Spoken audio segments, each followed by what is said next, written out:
Welcome back to my channel. While classrooms were being blessed for a new year, chaos broke through stained glass in Minneapolis. During a back-to-school mass at Annunciation, Catholic church and school gunfire from outside shattered a morning of prayer. 2 children were killed, 17 others injured. Tonight we lay out only verified facts, no graphic detail, and the community's path forward. On the morning of August 27th, 2025, during the back-to-school mass at Annunciation Catholic Church and School in Minneapolis, Minnesota, a burst of gunfire shattered a gathering meant for prayer, welcome, and song. In seconds, a peaceful first week of school ritual turned into a citywide emergency.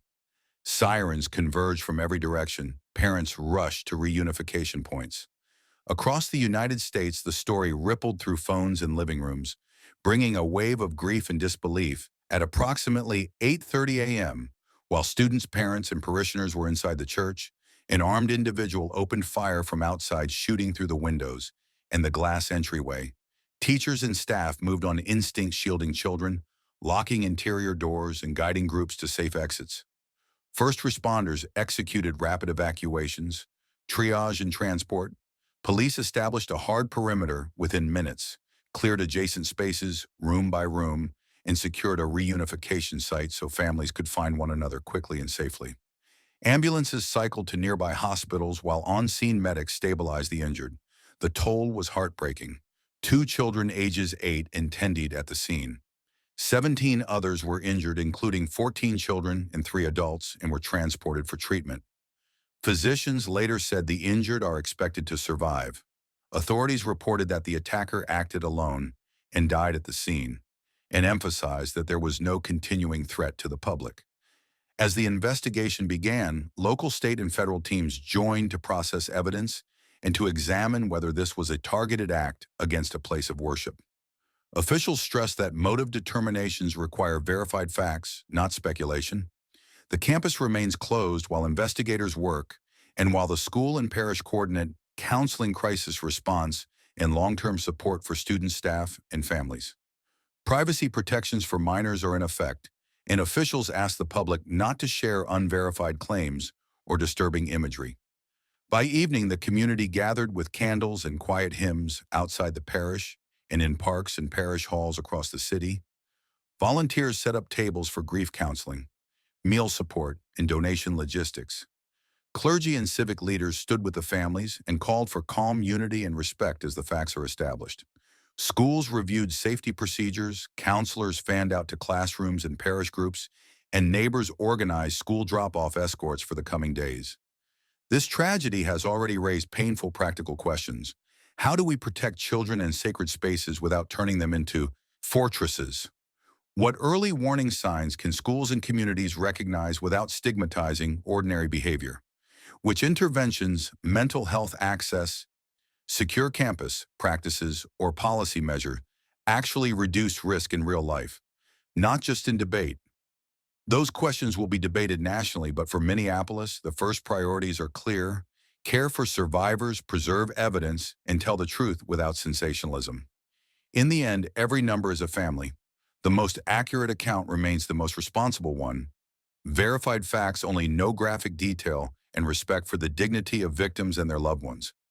As updates are released by authorities, the community will keep doing what it has done from the first moments after the shots were fired: show up, protect one another, and help the city heal. Police units sealed the campus within minutes, established a hard perimeter, and moved everyone to designated reunification points. Inside that secure zone, medics stabilized the wounded and coordinated ambulances with hospital intake.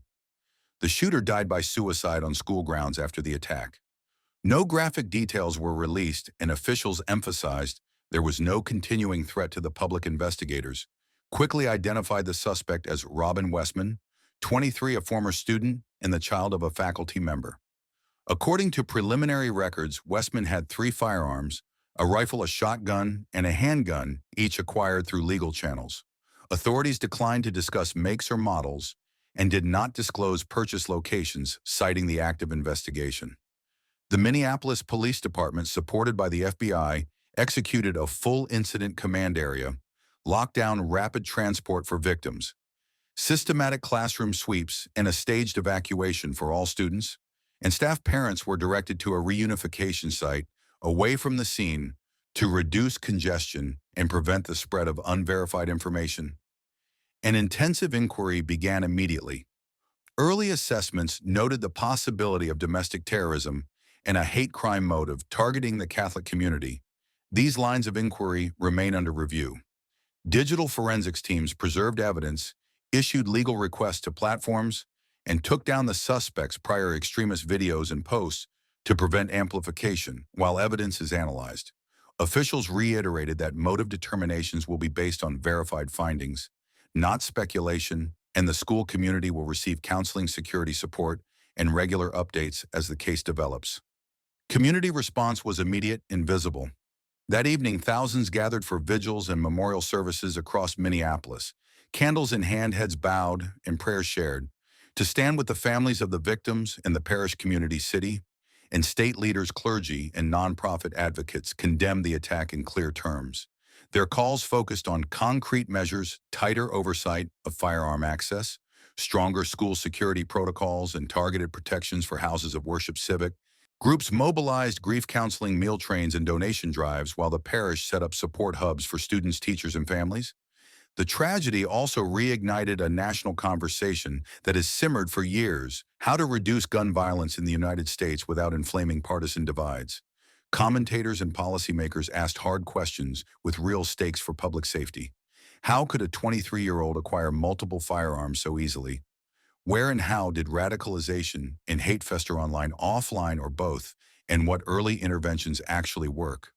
Law enforcement officials reiterated that motive assessments require evidence, not speculation, and urged the public to defer to verified updates. Local leadership pressed for unity. Minneapolis Mayor Jacob Frey urged residents not to weaponize the event against vulnerable groups or to spread unverified claims, emphasizing community care over scapegoating. At the state and federal levels, officials framed the shooting as a test of both policy and social cohesion. Flags were ordered to half-staff in honor of the victims, and moments of silence were observed at schools, city offices, and houses of worship nationwide. Within Minneapolis, the incident now stands as one of the most serious shootings of 2025 and a painful milestone in the city's history. Yet the community's responses, with aid, shared mourning, and a resolve to protect children and faith communities became part of the story too. As investigations continue, the focus remains on evidence, survivor support, and pragmatic steps that reduce risk without fueling division. Every number is a family. We stick to verified facts, reject sensationalism, and focus on recovery. If you need support, contact local counseling and victim assistance services. I will provide responsible updates based only on official information. Remember 3 things: respect minors, privacy, share only credible sources, support your community when you can. If this helped, please like, share, and subscribe.